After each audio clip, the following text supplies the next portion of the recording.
வணக்கம் Astra stock Tamil viewers.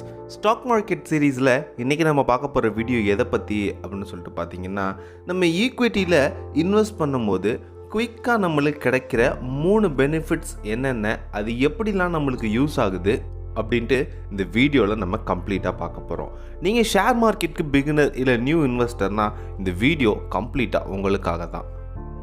வீடியோக்குள்ளே போகிறதுக்கு முன்னாடி அஸ்ட்ரா ஸ்டாக் தமிழ் சேனலை சப்ஸ்கிரைப் பண்ணிக்கோங்க ஃபார் த டெய்லி அப்டேட்ஸ். காமனாக ஷேர் மார்க்கெட்டில் வந்துட்டு இன்வெஸ்ட் பண்ணணும் அப்படின்னு நினச்சிட்டு உள்ளே வரவங்க எல்லாருக்குமே ஏன் இந்த ஈக்விட்டியில் ஃபோக்கஸ் பண்ணுறாங்க அப்படின்னு சொல்லிட்டு பார்த்தீங்கன்னா, ஷேர் மார்க்கெட்டில் உள்ள ட்ரேடிங்ஸ் அண்ட் டெக்னிக்ஸ்லேயே இந்த ஈக்விட்டியில் தான் ரொம்ப சிம்பிளாகவும் நல்லாவும் ப்ராஃபிட் நம்ம பார்க்க முடியும்.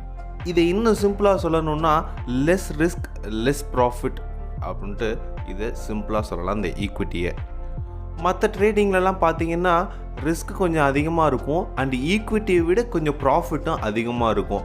பிகினர்ஸ் நியூ இன்வெஸ்டர்ஸ்க்கெலாம் இந்த ஈக்விட்டியில் ட்ரேட் பண்ணுறது ஒரு வரப்பிரசாதம் தான். நம்ம சேனலில் வர நிறைய வீடியோஸ் வந்துட்டு மோஸ்ட்லி பிகினர்ஸ் ஓரியன்டாக தான் இருக்கும். அதில் எல்லாருமே இந்த ஈக்விட்டியை கான்சன்ட்ரேட் பண்ணி அதில் இன்வெஸ்ட் பண்ணாங்க அப்படின்னா அவங்களுக்கு ரிஸ்க் கம்மியாகவும் நல்ல ப்ராஃபிட் பார்க்குற மாதிரியும் இருக்குன்னு சொல்லிட்டு நம்ம சேனலில் எப்போயுமே ஈக்விட்டியை சப்போர்ட் பண்ணுவோம். ஈக்விட்டினா என்ன அப்படின்னு சொல்லிட்டு மோஸ்ட்லி எல்லாருக்குமே தெரியும். அப்படி தெரியாதவங்களுக்கு நம்ம சேனலில் ஈக்விட்டி அப்படின்னா என்ன அப்படின்னு சொல்லிட்டு கம்ப்ளீட்டாக ஒரு வீடியோ போட்டிருக்கேன். அந்த வீடியோவை ஸ்கிப் பண்ணாமல் பாருங்கள்.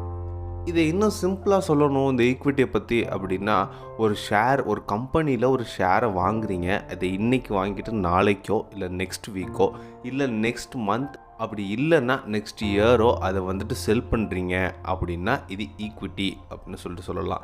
இந்த ஈக்விட்டியில் நீங்கள் வாங்குகிற ஷேருக்கு நீங்கள் ஒரு டார்கெட் வச்சுருப்பீங்க. ஃபார் எக்ஸாம்பிள் 100 ருபீஸ்க்கு ஒரு ஷேர் வாங்குறீங்க அப்படின்னா 120 ரீச் ஆனால் நம்ம செல் பண்ணலாம் அப்படின்னு சொல்லிட்டு நீங்கள் ஒரு டார்கெட் வச்சுருப்பீங்க. இப்படி நீங்கள் 120 ருபீஸ் வந்துட்டு நீங்கள் டார்கெட் வச்சுருக்கும்போது அப்படியே மார்க்கெட் ரிவர்ஸ் ஆகி ஒரு 10 ரூபா கம்மியாகிடுது.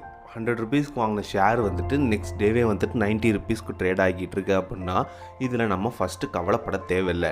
ஏன் அப்படின்னு சொல்லிட்டு பார்த்தீங்கன்னா, மற்ற ட்ரேடிங்லலாம் நெக்ஸ்ட் டேல ஃபிக்ஸ் ஆனிச்சுன்னா அந்த ஷேரோட ப்ரைஸ் வந்துட்டு அவ்வளோதான். ஆனால் ஈக்விட்டியில் அப்படி கிடையாது. நெக்ஸ்ட் டே ஆர் நெக்ஸ்ட் வீக்கில் வந்துட்டு அது இன்னும் இன்க்ரீஸ் ஆகலாம், நெக்ஸ்ட் மந்தில் இன்க்ரீஸ் ஆகலாம், நெக்ஸ்ட் இயரில் இன்க்ரீஸ் ஆகலாம். அப்படி வந்துட்டு நம்மளுக்கு அந்த ஷேர் ப்ரைஸ் வந்துட்டு ஃப்ளக்சுவேஷன்ஸ் இருக்கும். அப்போ வந்துட்டு நம்ம ஈஸியாக செல் பண்ணிக்கலாம். ஸோ நம்ம எப்போயுமே ஈக்விட்டியில் இன்வெஸ்ட் பண்ணும்போது 100% வந்து ப்ராஃபிட்டில் நம்ம ஒரு ஷேரை விற்க செய்யலாம். கொஞ்சம் நாள் தான் நம்மளுக்கு டிலே ஆகுமே தவிர கண்டிப்பாக ஆனால் ஈக்விட்டியில் நம்ம ப்ராஃபிட் பார்க்கலாம். மற்ற ட்ரேடிங் மாதிரி கிடையாது.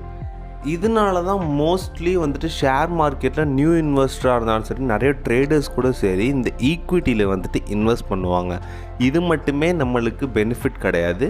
இன்னும் ஒரு சில பெனிஃபிட்ஸை பற்றி தான் இந்த வீடியோவில் நான் சொல்ல போகிறேன்.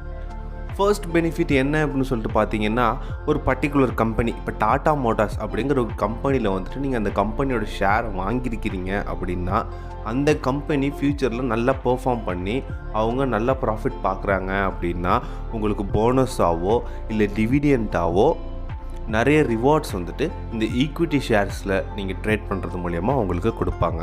ரெண்டாவது பெனிஃபிட் என்ன அப்படின்னு சொல்லிட்டு பார்த்தீங்கன்னா, போர்ட்ஃபோலியோ டைவர்சிஃபிகேஷன். ஃபார் எக்ஸாம்பிள், இப்போ நீங்கள் உங்கள் கையில் வந்துட்டு ஒரு 1 lakh ருபீஸ் வச்சுருக்கீங்க. அந்த 1 lakh ருபீஸை வந்துட்டு நீங்கள் ஃபிசிக்கலாக இன்வெஸ்ட்மெண்ட் பண்ணணும் அப்படின்னு நினைக்கும் போது நீங்கள் நார்மலாக என்னென்ன இன்வெஸ்ட்மெண்ட் பண்ணுவீங்க அப்படின்னு சொல்லிட்டு பார்த்தீங்கன்னா, ஒன்று லேண்ட் வாங்குவீங்க, இல்லை எதுனா ஒரு கடை வைப்பீங்க, இல்லை கோல்டு, எதுனா ஒரு ப்ராடக்ட்லேயோ இல்லை எதுனா ஒரு செக்டாரில் மட்டும்தான் நீங்கள் இன்வெஸ்ட் பண்ண முடியும்.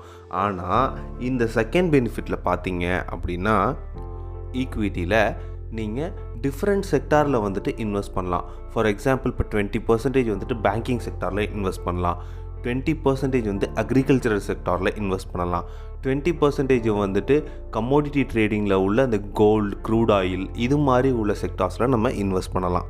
பேலன்ஸ் உள்ள பர்சன்டேஜஸ் வந்துட்டு ஐடி செக்டார், இது மாதிரி நம்மளுக்கு எதெல்லாம் நம்ம விருப்பப்பட்டு நல்ல ப்ராஃபிட் வரும் அப்படின்னு சொல்லிட்டு நினைக்கிறோமோ அந்த மாதிரி வேரியஸ் செக்டாரில் வந்துட்டு இந்த ஈக்விட்டி மூலியமாக நம்ம இன்வெஸ்ட் பண்ண முடியும். இந்த மாதிரி நம்ம இன்வெஸ்ட் பண்ணுறது மூலிமா இப்போ நீங்கள் நார்மலாக இன்வெஸ்ட் பண்ணிங்கன்னா ஏதோ ஒரு லேண்ட்லேயோ இல்லை கோல்டுலேயோ இன்வெஸ்ட் பண்ணியிருப்பீங்க. லேண்டில் இன்வெஸ்ட் பண்ணியிருந்தீங்கன்னா ஒரு அக்ரிகல்ச்சரல் ஒர்க் எதனா பண்ணி அதுலேருந்து நம்மளுக்கு ஒரு ப்ராஃபிட் கிடைக்கும். அதில் நம்ம 1 இயரில் பார்க்குற ப்ராஃபிட்டை விட இந்த மாதிரி டிஃப்ரெண்ட் செக்டார்ஸில் நம்ம இன்வெஸ்ட் பண்ணி அதில் பார்க்குற ப்ராஃபிட் வந்துட்டு ரொம்பவே அதிகமாக இருக்கும். ஏன் அப்படின்னா ஃப்யூச்சரில் நம்மளுக்கு எந்த செக்டார் அதிகமான ப்ராஃபிட் ரிட்டர்ன்ஸ் நம்மளுக்கு கொடுக்கும் அப்படின்னு சொல்லிட்டு நம்ம அனலைஸ் பண்ணி நம்ம இன்வெஸ்ட் பண்ணுறதுனால நிறையவே நம்ம ப்ராஃபிட் பார்க்கலாம். ஸோ 3வது பெனிஃபிட் என்ன அப்படின்னு சொல்லிட்டு பார்த்தீங்கன்னா லிக்விடிட்டி. ஃபார் எக்ஸாம்பிள், இப்போ உங்கள்கிட்ட ஒரு 20,000 ருபீஸ் கையில் இருக்குது. அது நீங்கள் கையிலே வச்சுருந்தீங்கன்னா உங்களுக்கு என்ன ப்ராஃபிட் இருக்கும்? ஒன்றுமே இருக்காது. நாளைக்கு ஆனாலும் அந்த 20,000 ருபீஸ் தான் இருக்கும். 1 வீக் ஆனாலும் 20,000 ருபீஸ் தான் இருக்கும். அதே நீங்கள் ஷேர் மார்க்கெட்டில் நல்ல ஒரு செக்டாரில் இன்வெஸ்ட் பண்ணுறீங்க அப்படின்னா ஒரு நல்ல ஷேர்லேயோ ஒரு நல்ல ஷேர் ப்ரைஸில் அது வந்து ட்ரேட் ஆகிட்டுருக்கும். இப்போ 1 வீக் ஒரு 1 மந்த்க்கு அப்புறம் உங்களுக்கு அந்த 20,000 ருபீஸ் தேவைப்படுது அப்படின்னா நீங்கள் அந்த 20,000 ருபீஸ்க்கு மதிப்புள்ள ஷேரை வந்துட்டு செல் பண்ணும்போது அதில் இருந்துட்டு நம்மளுக்கு நல்ல ப்ராஃபிட் பார்த்து 20,000 ருபீஸ் மட்டும் இல்லாமல் எக்ஸ்ட்ரா அமௌண்ட்டும் நம்மளுக்கு இந்த பெனிஃபிட் மூலயமா நம்மளுக்கு கிடைக்கும். ஸோ இதுக்கும் லிக்விடிட்டிக்கும் என்ன சம்மந்தம் அப்படின்னு சொல்லிட்டு கேட்டிங்கன்னா, எப்போ நீங்கள் ஒரு ஷேரை வந்துட்டு செல் பண்ணுறீங்களோ அது செல் பண்ணி வித்தின் 24 ஹவர்ஸில் வந்துட்டு உங்களுக்கு பேங்க்கில் அந்த அமௌண்ட் வந்துட்டு அப்படியே கிரெடிட் ஆகிரும். ஸோ நம்ம கையில் பணம் இருக்கிற மாதிரியே தான் இருக்கும், ஆனால் அது ஒரு விதத்தில் ட்ரேட் ஆகி நம்மளுக்கு ப்ராஃபிட் கொடுக்கும். ஸோ ஷேர் மார்க்கெட்டில் இந்த ஈக்விட்டியில் நீங்கள் இன்வெஸ்ட் பண்ணுறீங்க அப்படின்னா உங்களுக்கு ஃபஸ்ட்டு ரிஸ்க்கும் கம்மி, 2வது வந்துட்டு உங்களுக்கு உங்கள் பணம் கையில் இருக்கிறது மாதிரி எப்போ வேணாலும் நம்ம அமௌண்ட்டை வந்துட்டு எடுத்துக்கலாம்.